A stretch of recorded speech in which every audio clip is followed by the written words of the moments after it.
ఇంకా స్పెక్స్ వేసుకోండి నాకు అట్టే ఫుల్ ముప్పు అయిపోయి ఒక రేంజ్ లో ఉంది నాకు. తీరా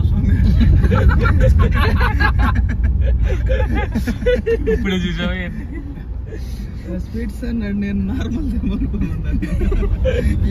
ఈ దీంట్లో కూడా కూలింగ్ నీకెందుకు, ఎంత చల్లగా ఉండే చోట కూడా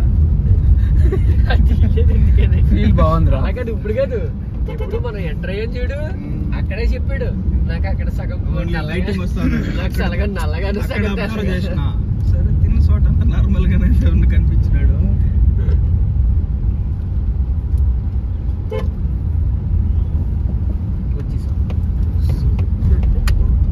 చెట్లు చూడు ఎట్లున్నాయో.